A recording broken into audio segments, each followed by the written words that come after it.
안녕하세요.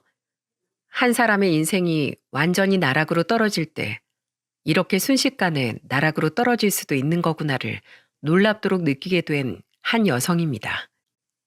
누군가에게 아픈 상처를 주게 되면 자신에게 되돌아오는 상처는 몇 배는 더 크게 돌아온다는 걸 전 저의 며느리를 통해 알게 되었습니다. 네, 맞아요.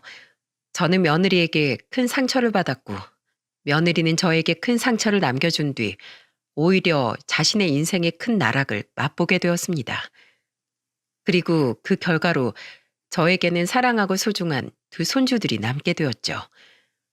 며느리 이야기를 하기 전에 제 아들에 대한 이야기, 그리고 저의 이야기를 먼저 좀 할게요. 저는 남편을 만나 결혼을 하고 나서 아이를 갖는 게 좀 많이 어려웠습니다. 태어날 때부터 몸이 좀 약했던 전 임신도 쉽지가 않더라고요.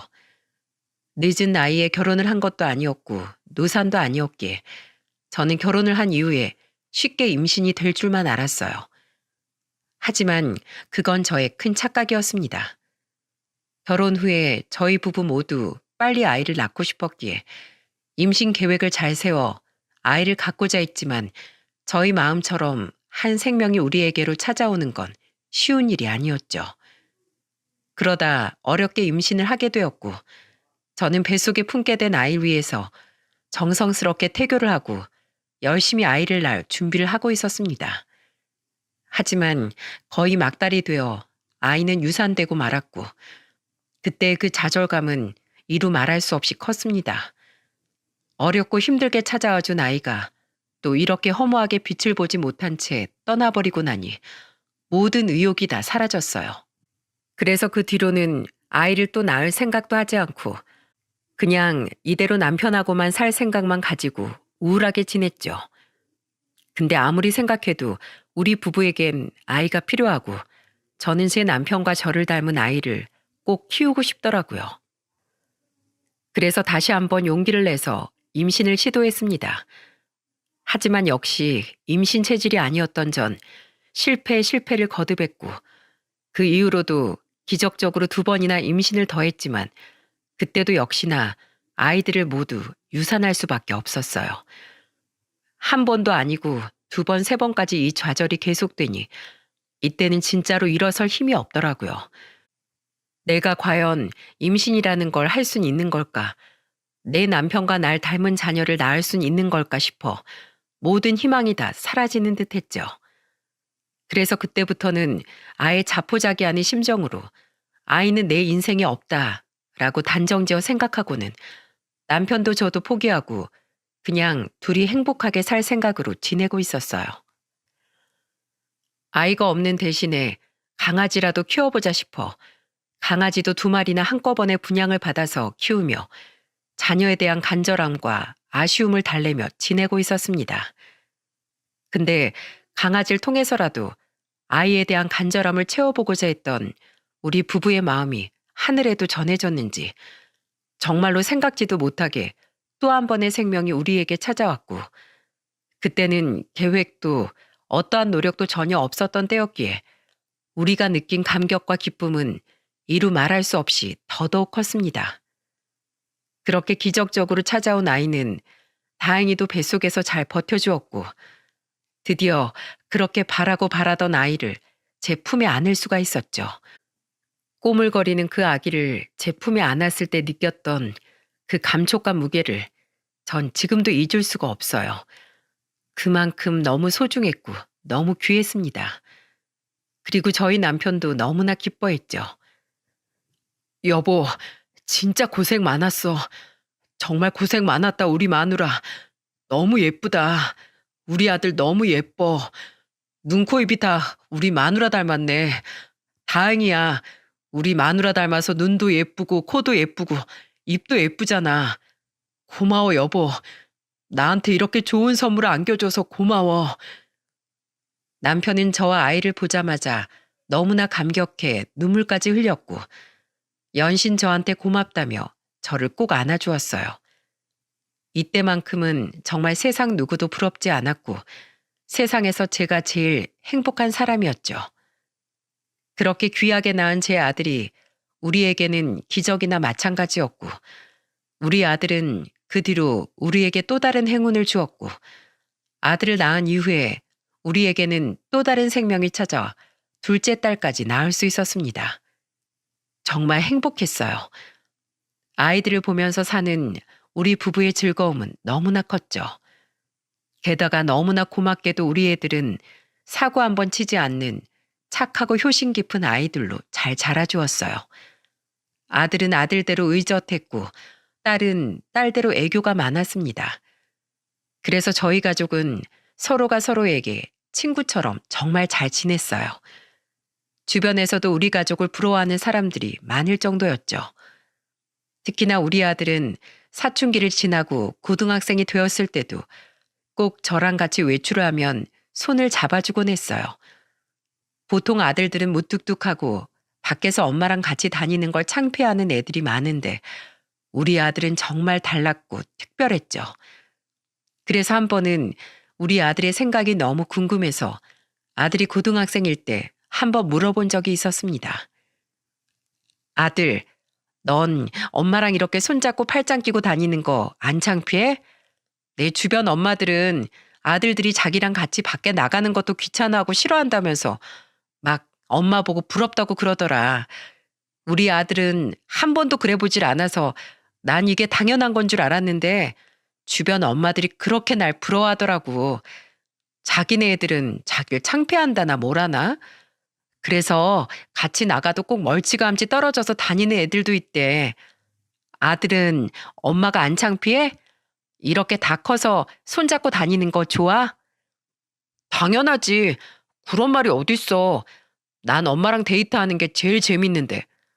솔직히 동생이랑 다니는 건 좀 낯간지럽고 어색하긴 한데 난 엄마랑 다니는 건 재밌어.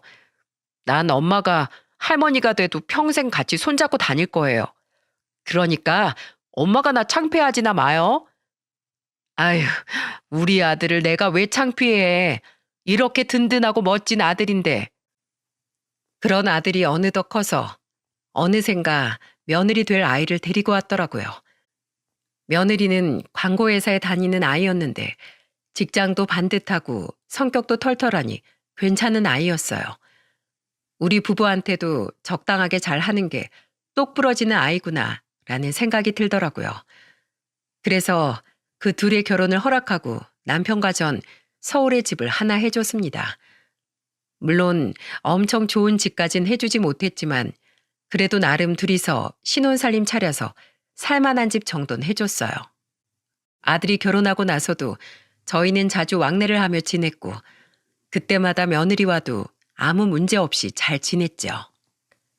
며느리와 전 너무 가깝지도 그렇다고 너무 멀지도 않은 그냥 평범한 고부지간이었습니다. 그래서 저도 며느리에 대해 딱히 큰 불만도 큰 바람도 없이 잘 지내는 편이었어요. 그렇게 안정적으로 아들이 가정을 꾸려 잘 사는 모습을 보며 지내고 있던 평범한 때 저에게 아주 큰 시련이 찾아오게 되었습니다. 그건 바로 갑작스러운 남편의 죽음이었죠. 남편은 원래 심장이 좀 안 좋은 편이었는데 이게 화근이 되었던 것 같습니다. 그래도 나름 건강관리하며 잘 지내고 있다고 생각했는데 어느 날 갑자기 심근경색으로 남편이 쓰러지게 되었고 그 길로 남편을 영영 볼 수가 없었습니다. 원래부터 남편 쪽엔 가족력이 좀 있었는데 남편은 그걸 잘 지나가는 듯 하다가 갑작스럽게 맞이를 하게 되었어요. 원래 심근경색이라는 게 소리 없이 찾아오는 무서운 병이라곤 하지만 저는 이렇게 갑작스럽게 남편을 보내게 될 줄은 꿈에도 생각을 못했어요. 그때 남편 나이가 57세였는데 아직 죽기엔 너무나 이르고 아까운 나이였기에 남편을 잃은 슬픔은 저에게는 더더욱 컸습니다. 게다가 평생 저에게 다정하고 저만 바라보며 살았던 사람이었기에 그 소중한 인연을 떠나보냈다는 슬픔이 너무나 커 남편을 보내는 장례식장에서 정말 실신을 할 정도로 많이 울었어요. 우리 딸도 옆에서 같이 우느라 우리 둘은 거의 무슨 정신으로 그 장례를 치렀는지 모르겠어요. 근데 그때 중심을 딱 잡고 침착하게 모든 장례를 마친 것이 바로 우리 아들이었습니다. 아들은 모든 장례 절차를 보내면서 눈물 한 방울 흘리지 않았어요. 그리고 담담하게 모든 상황들을 정리하고 우느라 지친 저와 제 딸을 돌보며 끝까지 장남 노릇을 했죠. 얼마나 덤덤하게 장례를 치르는지 저희 딸이 아들한테 이런 말까지 하더라고요. 오빠는 아빠가 돌아가신 게 슬프지도 않아? 어떻게 그렇게 미련 하나 없는 사람처럼 눈물 한 방울 안 흘릴 수가 있어? 난 이렇게 슬픈데 벌써부터 우리 아빠가 너무 보고 싶은데 오빠 진짜 매정한 거야? 아니면 냉정한 거야? 나라도 정신 차려야지. 나까지 아빠 돌아가신 거 슬퍼만 하면 아빠는 어떻게 보내드려? 넌 마음껏 슬퍼해. 누군간 울고 또 누군간 아빠를 잘 보내줘야 아빠도 기분 좋게 마지막 가시지. 넌 지금 네 역할을 하고 있는 거고 난 내 역할을 하고 있는 것뿐이야. 오빠. 생각지도 못했던 아들의 대답에 딸은 더더욱 눈물을 흘렸습니다. 그리고 아들이 그렇게 의젓하게 행동하는 걸 보면서 저는 남편을 잃은 슬픈 마음만큼이나 아들이 안쓰럽고 애틋하게 느껴졌어요. 그래서 그때부터는 저도 눈물을 그치고 남편을 잘 보내주기 위해 노력했습니다. 살아생전에 남편은 제가 웃는 모습을 제일 좋아해 주었기에 애써서 웃어보려고 노력을 했죠. 그렇게 남편의 발인이 끝나고 남편을 납골당에 안치를 할 때까지도 저는 끝까지 웃어 보이려 노력을 했어요. 뒤에서 사람들이 수군거려도 상관없었습니다. 마지막까지 남편이 제 웃는 얼굴을 기억할 수 있게 끝까지 웃었죠. 제 딸은 장례가 끝날 때까지 울었고 마음껏 아빠의 죽음을 슬퍼했습니다. 그리고 그건 그거대로 필요한 일이었고 우리 딸이 위로를 받는 길이었어요. 하지만 우리 아들은 남편이 안치될 때까지도 눈물을 흘리지 않았죠. 슬픈 기색 하나 없어 보였습니다. 제 속이 아닐 텐데도 말입니다. 부모이기 때문에 어떤 마음으로 저희 큰아들이 슬픔을 참고 있는지가 눈에 보였기 때문에 저는 마음이 더더욱 미어지는 듯 했죠. 그래서 전 어떻게 하면 이 아들을 위로해 줄 수 있을까 고민하며 기회를 보던 중에 마침 그 기회를 얻을 수가 있었습니다. 장례가 끝나고 남편의 마지막 남은 유품들을 정리하기 위해 애들이랑 집에 있는데 그때 딸이랑 며느리는 밖에서 먹을 것 좀 사오겠다며 외출을 했어요. 그리고 집안엔 저와 아들만 남아 딱 둘이 있을 기회가 생기게 되었죠. 그때 제가 얼른 아들에게 가서 말했어요. 아들, 아빠 보고 싶지 않니? 우리 아들 지금 누구보다도 마음 힘든 거 엄마 잘 아는데 엄마 이제 아빠 잘 보내주고 마음도 정리됐으니까 이제 우리 아들이 엄마한테 기대 볼까? 우리 아들 아빠 장래 내내 실컷 슬퍼하지도 못했잖아. 내가 너네 아빠를 잘 아는데 분명 네가 이렇게 마음껏 슬퍼하지도 못하는 모습 보면 마음 아파할 거야. 그러니까 이리 와라 아들. 엄마한테 와. 저는 애써 덤덤하게 남편의 영정사진을 다시 닦고 또 닦으며 하염없이 만지고 있는 아들을 보면서 말을 했습니다. 그리고 그제서야 우리 아들은 마음껏 슬퍼할 수 있었죠. 엄마, 나 아빠가 너무 보고 싶어. 아빠가 너무 그리워. 왜 그렇게 갑자기 떠나신 거래? 왜? 너무 보고 싶다 진짜. 나 아직 아빠한테 효도도 다 못했는데 아빠가 좋아하는 낚싯대도 사다 놓고는 바쁘다면서 주지도 못했어. 나 같은 불효자가 어딨어. 엄마, 나 아빠가 너무 보고 싶어. 이제 어떻게 살아? 아빠 보고 싶어서 어떻게 사냐고. 아들은 정말 어떻게 참고 있었던 건지 그 자리에서 수도꼭지를 튼 것 마냥 눈물을 펑펑 흘려가면서 소리를 질렀습니다. 그 마음에 얼마나 한이 맺혔으면 흐느끼는 정도가 아니라 거의 오열을 하며 울더라고요. 그 속이 얼마나 문드러졌을까 싶은 마음에 저 역시도 아들을 품에 안고는 한참을 울었습니다. 그제서야 아들은 제 품속에서 어린 아이 마냥 소리내서 울었고 아들이 고개를 받고 운 제 어깨는 아들의 눈물로 가득 찰 수밖에 없었죠. 이만큼 우리 큰아들은 속이 깊은 녀석이었습니다. 그리고 책임감이 강한 아이였어요. 장례 동안엔 어떻게든 장례를 치르고 저와 딸을 돌봐야 했기에 눈물 한 방울 흘리지 않고 중심을 잘 지키다가 모든 것이 다 끝나니 이렇게 한순간에 무너져 버리고 말았죠. 하지만 우리 아들은 그만큼 또 강하기도 했기에 그날 그렇게 제 품에 안겨 5살 먹은 아이처럼 펑펑 운 이후론 다시 의젓한 제 첫째로 저의 아들로 돌아왔습니다. 그리고 그 이후부터는 자기가 아빠 몫을 대신해야 한다며 가장 노릇을 했습니다. 아들은 수시로 저한테 전화를 해서 제 안부를 물었고 하루에 꼭 3번 이상은 전화를 할 만큼 절 많이 챙겼습니다. 주말엔 거의 저와 함께 시간을 보내기 위해 며느리와 같이 찾아오기도 했고요. 그 뒤로 아들은 일부러 손주들도 저와 많은 시간을 보내게 해주면서 그렇게 제가 외롭지 않게 신경을 많이 써주었답니다. 그렇게 또 몇 년의 시간이 흘렀어요. 다행히 저는 남편 없는 삶에 잘 적응을 했고 우리 모두가 다 남편 없이 잘 지내고 있었죠. 근데 그러다 생각지도 못하게 이번엔 저한테 또 다른 시련이 찾아왔어요. 그건 바로 저의 건강 문제였는데요. 평소에 당뇨를 앓고 있던 저는 몸이 더 안 좋아지게 되었고 당뇨 수치가 확 올라가게 되면서 합병증까지 나타날 수 있다는 의사의 소견을 받고 나서는 각별히 건강에 주의를 해야 했습니다. 당뇨 약까지 챙겨 먹어야 하는 수준이 된 저를 알고 나선 건 제 아들이었어요. 몸이 안 좋아 병원에 간 것도 아들과 함께 간 거였기에 검사 결과 역시 아들과 함께 들었던 건데 제 건강의 적신호를 들은 아들은 그때 큰 결심을 했던 것 같습니다. 왜냐하면 며칠 뒤에 제가 생각지도 못했던 제안을 하나 저에게 해왔거든요. 아들이 저에게 제안한 건 놀랍게도 같이 살자는 거였어요. 제가 혼자서 집에 있는데 아들 녀석이 다짜고짜 찾아와 하는 말이라 전 깜짝 놀랐어요. 엄마 지금 건강 많이 안 좋아졌잖아요. 앞으로 병원 다니면서 엄마 계속해서 검사도 받고 치료도 해야 하는데 이참에 서울로 이사 와요. 나 안 그래도 아빠 돌아가시고 나서 엄마 혼자서 청주에서 지내는 거 걱정됐는데 잘 됐어. 이번 기회에 같이 올라가서 우리랑 같이 살아요.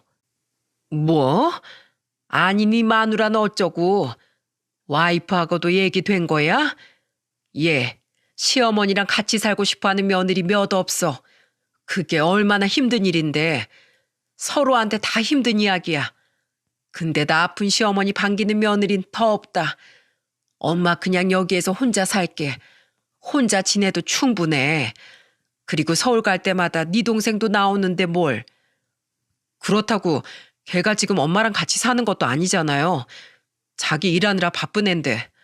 그러니까 엄만 나랑 같이 살아요. 와이프한테도 다 이야기했어. 그 사람도 그렇게 하자고 얘기 다 마쳤으니까 엄마는 그냥 몸만 오면 돼요. 이 집도 그냥 다 팔고 집으로 가요. 나랑 같이 지내요. 저는 아들의 말에 깊이 고민이 되었습니다. 그래서 생각을 해보겠다고 하고서 며칠을 고민을 하며 지냈죠. 한참 고민을 하고 있는데 이번엔 며느리한테 전화가 왔더라고요. 그리고 며느리의 말에 저는 결정을 내릴 수 있었습니다. 어머님, 아범한테 얘기 다 들었어요. 왜 고민하세요? 저 불편할 거 하나도 없어요. 아범이 어머님 걱정을 많이 해요. 어머님 건강 챙겨드려야 하는데 저희 집으로 들어오는 거 망설이셔서 어떻게 해야 할지 모르겠다고요. 아범이 아버님 그렇게 돌아가시고 나서 얼마나 슬퍼했는지 어머님도 아시잖아요. 이번엔 아무것도 못한 채로 어머님 돌아가시게 할 수 없다면서 아주 결심 크게 했어요. 그러니까 꼭 오세요, 어머님. 방 꾸며놓고 제가 기다릴게요. 저는 며느리의 이 전화를 통해서 고맙게도 며느리도 날 많이 생각해 주는구나 싶어 이 기회에 그 집으로 들어가서 우리 손주들이랑 시간도 많이 보내고 또 아들 부부 둘 다 밖에서 일하는데 아침이라도 내가 잘 차려주자 싶은 마음에 그 집으로 들어가게 됐습니다. 당연히 제가 살고 있던 집은 처분을 했어요. 묵혀둔다고 해서 더 값이 오를 집도 아니었기에 바로 팔아버리고는 아들 집으로 들어갔죠. 그리고 제가 가지고 있던 돈은 아들네 부부에게 미안하기도 하고 또 조금이라도 제가 보탬이 되고 싶은 마음에 집값으로 받은 3억을 아들네 부부에게 주기로 했습니다. 그리고 그 3억을 보태 제 방까지 따로 쓸 수 있는 집을 구해 이사를 갔죠.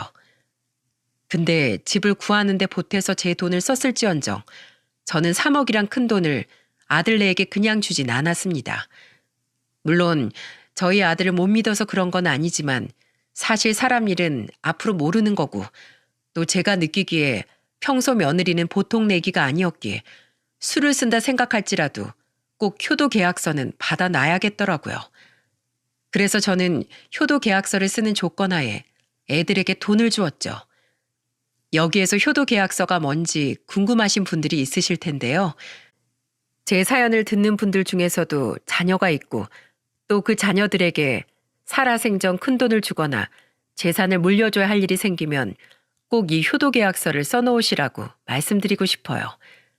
이 효도 계약서란 실제 법에서 다루고 있는 계약서인데요.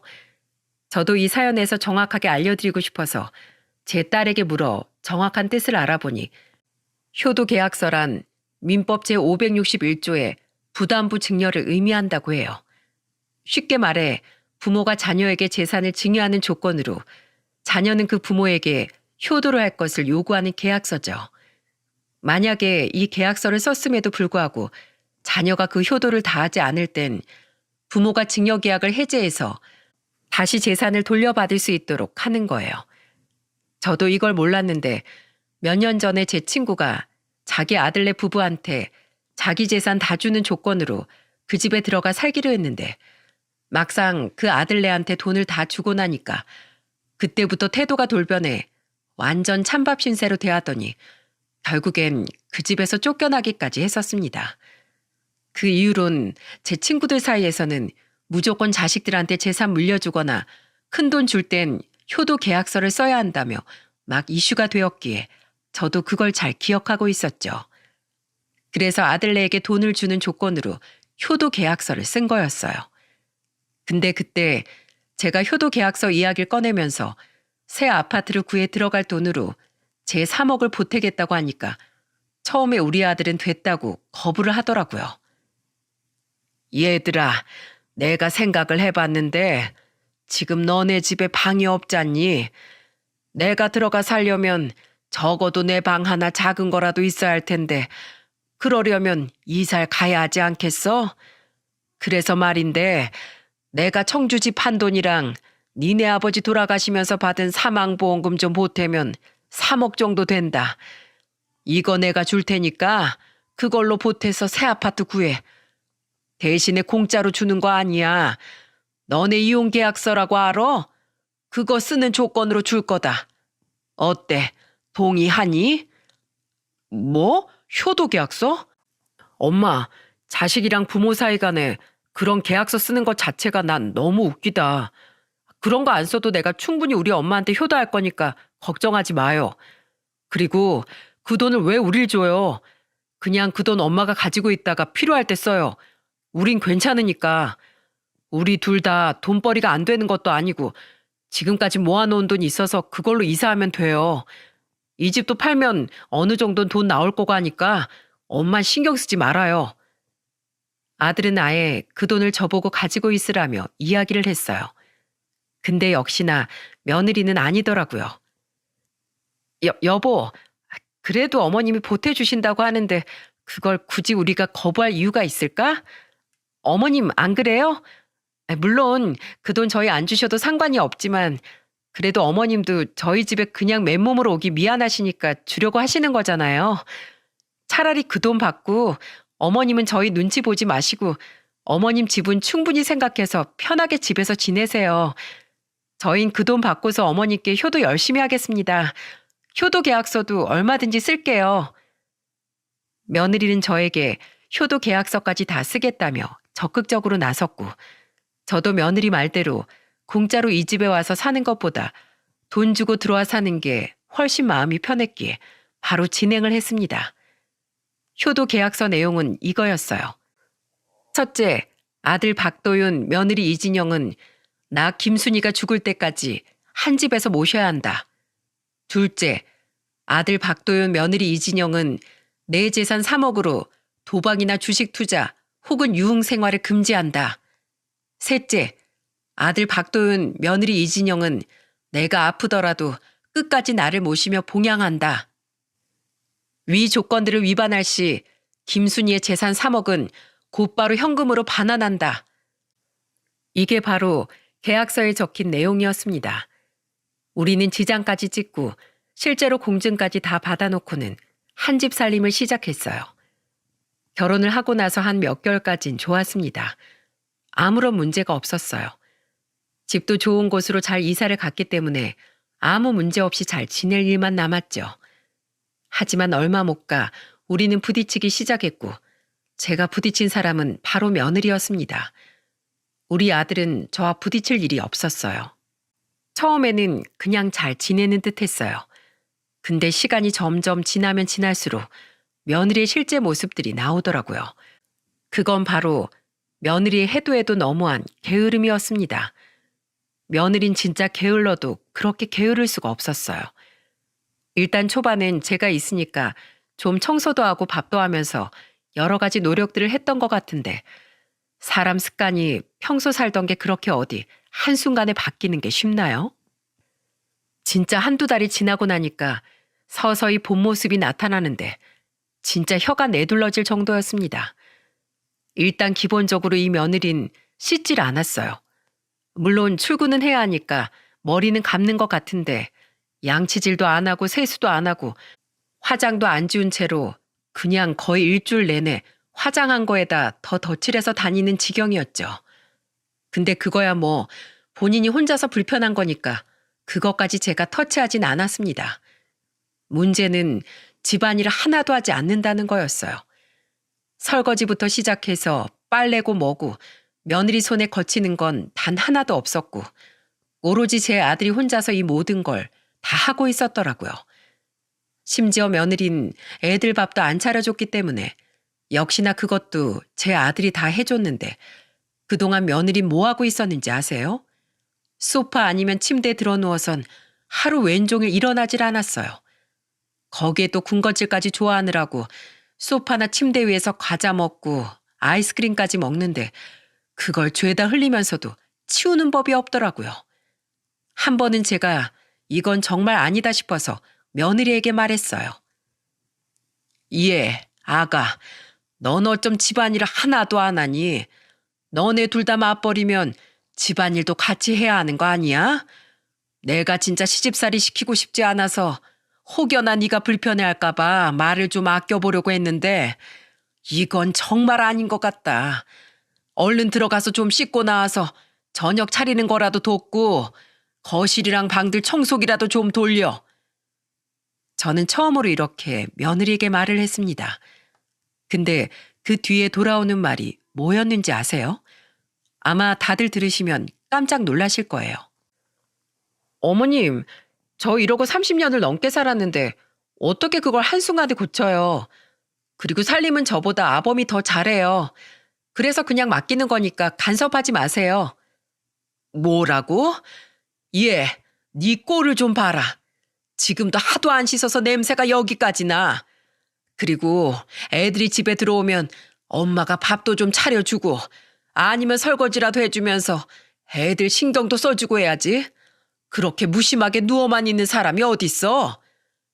아, 진짜 어머님, 제가 알아서 할게요. 저희 부부는 지금까지 제가 이렇게 살아도 아무 문제 없이 잘 살았고 우리 애들도 제가 여기 누워있으면 그냥 그러려니 해요. 어머님만 지금 요 한두 달 보고 이러시는 거잖아요. 여기에선 제가 왕이에요. 어머님이 적응하셔야 한다고요. 며느리는 정말이지 싸가지가 없었습니다. 원래도 똑부러지고 보통 내기가 아닌 건 알고 있었지만 진짜 거의 막 나가는 성격이더라고요. 저는 우라가 치밀었지만 주방에서 소란을 듣고 나온 아들 녀석의 얼굴을 보니 더는 소란 피우면 안 되겠다 싶어서 그냥 내버려뒀네요. 근데 그래도 며느리는 진짜 그 뒤로도 가면 갈수록 제가 모르는 모습들이 많았죠. 밤 늦게까지 술을 마시고 들어온다거나 제 아들을 보자마자 자기 옷을 휙휙 벗어던진다거나 진짜 해도 해도 너무한 일이 많았죠. 그때마다 제가 싸우기도 하고 타이르며 그 버릇을 좀 고쳐볼까도 했지만 그게 전혀 먹히질 않더라고요. 그 시간이 무려 7년이었습니다. 7년 동안 며느리는 변하지 않았지만 그래도 그때까지는 며느리로서의 도리는 다 하며 잘 지냈죠. 근데 그것도 얼마 못 가 완전히 변해버렸고 저는 인생의 암흑기를 겪을 수밖에 없었습니다. 저에게는 너무나 큰 충격적인 사건이었고 지금도 생각하면 참으로 비통한데요. 어느 날 집에 있는데 어디에선가 저에게 전화가 왔고 그건 바로 제 아들이 쓰러져 병원으로 실려갔다는 전화였습니다. 며느리는 회사에서 일을 하느라 연락을 안 받아 저한테로 전화가 온 거라 저는 놀라서 병원으로 달려갔어요. 하지만 쓰러져 누워있는 아들의 모습을 마지막으로 저는 더는 우리 아들의 모습을 볼 수 없었습니다.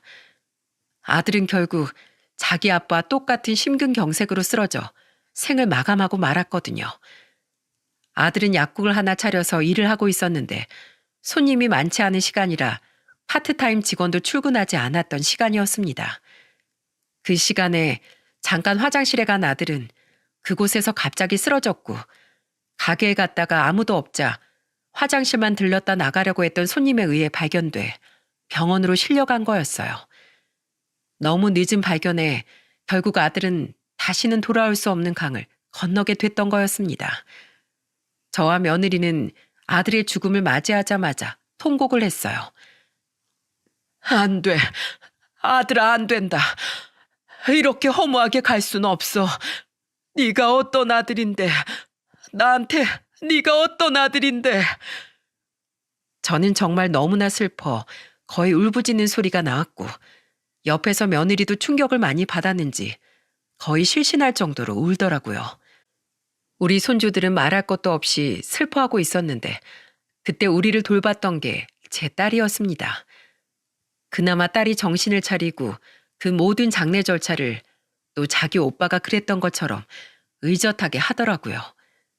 그렇게 아들을 남편이 있는 곳에 같이 안치를 해놓고는 저는 돌아와 아들 몫까지 내가 우리 손주들을 잘 키워줘야겠다라는 생각을 했네요. 근데 그 다짐은 지킬 수가 없었습니다. 왜냐하면 아들이 죽고 난 지 8개월 만에 며느리가 완전히 돌변해버렸거든요. 우선 집안일을 안 하는 건 뭐 기본이었죠. 근데 그 이후론 미친 애처럼 저한테 뭘 하는 줄 아세요? 집을 나가라고 하더라고요. 어머님, 이제 집 좀 나가주셔야겠어요. 이제 남편도 없는 마당에 제가 더는 어머님 모시고 살 이유가 없잖아요. 그러니까 당장 나가주세요. 뭐야? 야애미야, 너 뭐 잘못 먹었니? 하루아침에 갑자기 나가라고 하면 내가 갈 데가 어디 있다고. 그거야 어머님 사정인 거죠. 저 그동안 어머님 잔소리 들을 만큼 들었고 지겨울 만큼 지겨워졌어요. 그러니까 더는 어머니랑 같이 살 이유 없어요.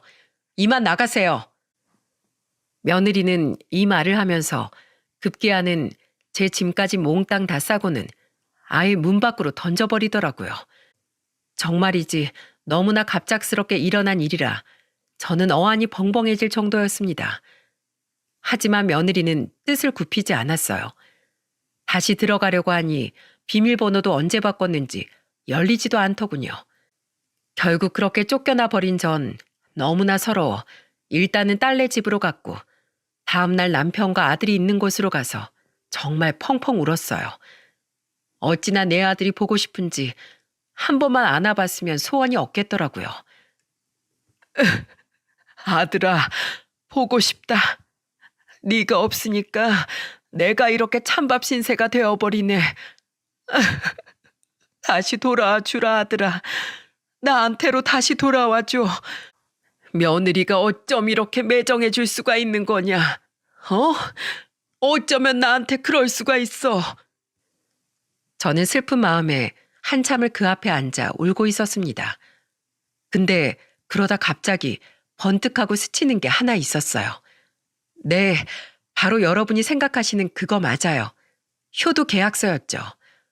그간 7년을 같이 살면서 그 효도 계약서를 꺼낼 일이 없었기에 저는 까마득히 잊고 있었어요.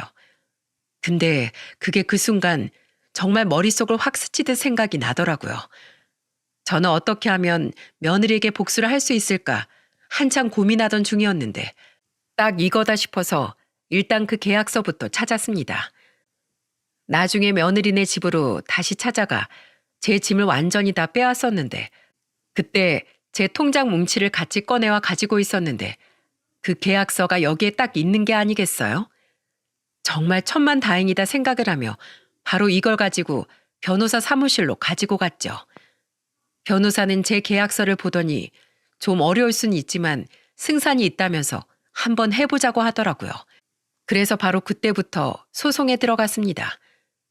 아들이 묻힌 고향 선산에 가서 아들이 너무 보고 싶어서 통곡을 했어요.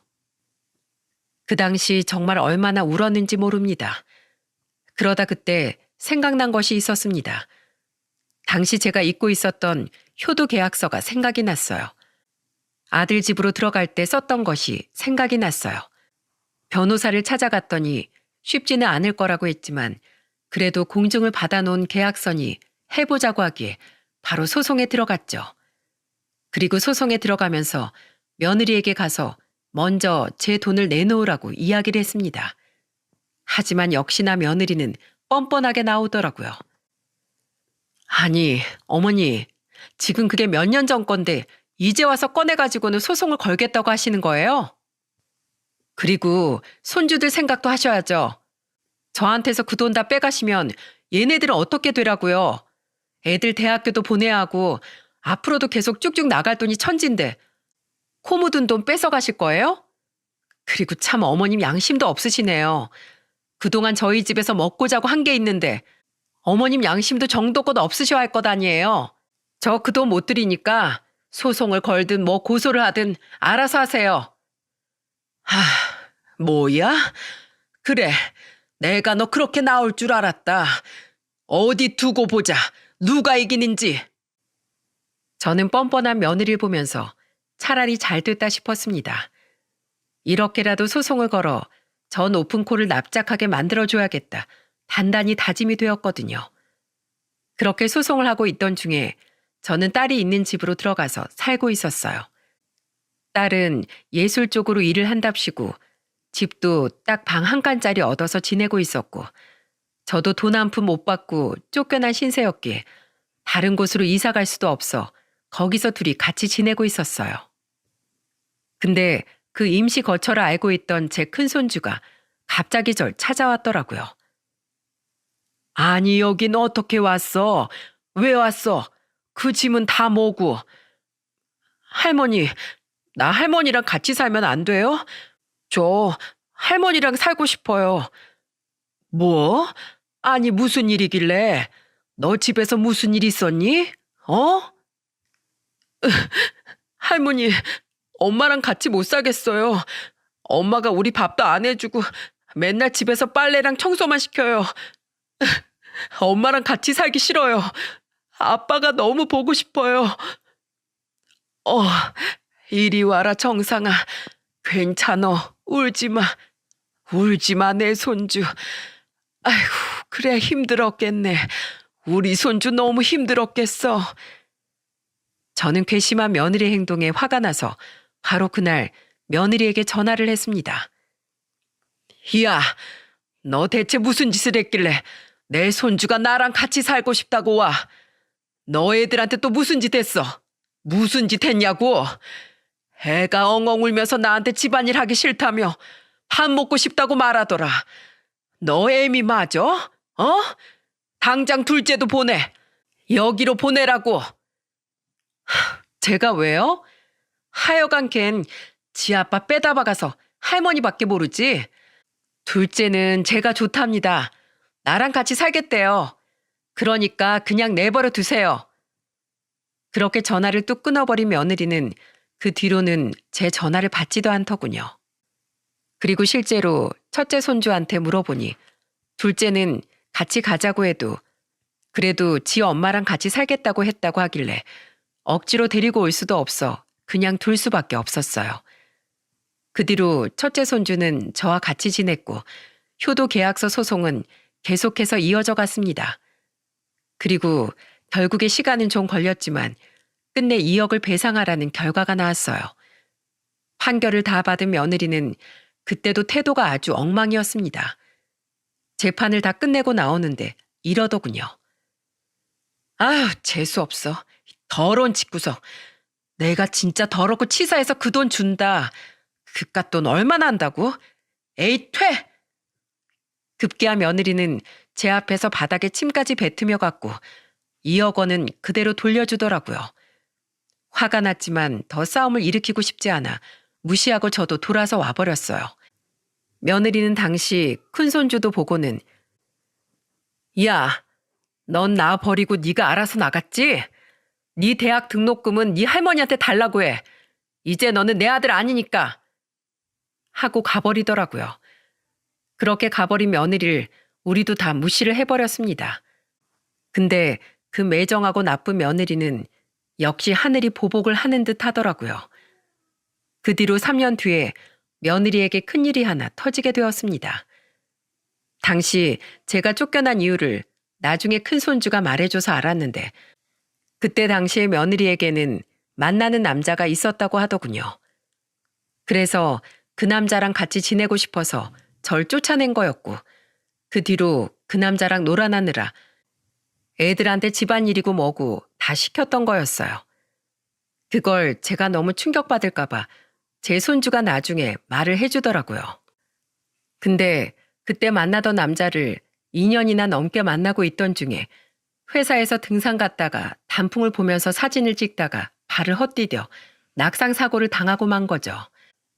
며느리는 결국 크게 다쳐서 뇌수술을 크게 하고 그 뒤로는 몸도 제대로 가눌 수가 없는 엉망진창의 상태가 되어버리고 말았어요. 그래서 결국에는 그때 만났던 남자는 며느리를 버렸다고 하더라고요. 이걸 어떻게 알았냐면 이 모든 사실은 전부 다 둘째 손주가 해주었습니다. 왜냐하면 자신이 엉망이 되고 나서부터는 남자에게까지 버림을 받으니 완전히 미쳐버린 것 같더군요. 그래서 같이 사는 둘째 손주한테 짜증내고 성질내고 술이나 가지고 오라고 소리만 지르면서 못 살게 굴었던 것 같아요. 그래서 둘째 손주도 자기 엄마랑 같이 못 살겠다며 엉엉 울면서 절 찾아왔죠. 할머니, 나 엄마랑 같이 못 살아요. 엄마가 너무 변해버렸어요. 맨날 소리만 지르고 엄마 술 마시면 안 되는데 맨날 술 가지고 오라고 나한테 화만 내요. 외할머니도 힘들어서 나 하나도 안 도와주고 맨날 안방에만 있어요. 나도 할머니랑 같이 살래요. 나 이제 엄마랑 같이 못 살겠어요.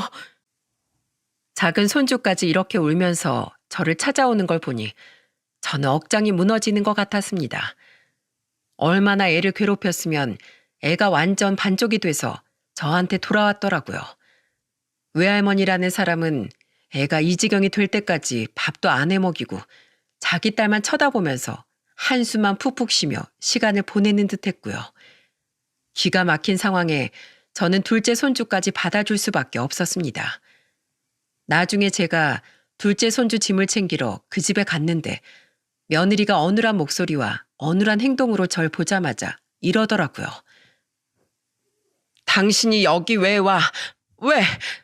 나한테서 돈 다 뺏어가고 내 자식들까지 다 뺏어갔으면서 여길 어떻게 찾아와? 내 손주 지키러 왔다. 왜? 당장 여기에서 내 손주 짐 다 빼갈 거니까 그렇게 알아. 뭐야? 이게 어디서 또 도둑질이야. 절대 안 돼. 절대 못 가. 급기야 며느리는 제 팔을 잡고는 어떻게 해보고 싶은데 제 몸이 안 따라줘서 힘든지 하염없이 흔들고만 있었습니다. 그걸 제 큰손주가 보더니 맞고는 이렇게 말을 했어요. 엄마, 제발 그만해요. 할머니한테 왜 그래? 할머니가 무슨 잘못을 했다고. 우리 이제 엄마랑 안 살아요. 더는 못 살아. 그러니까 할머니한테 그러지 마요. 닥쳐.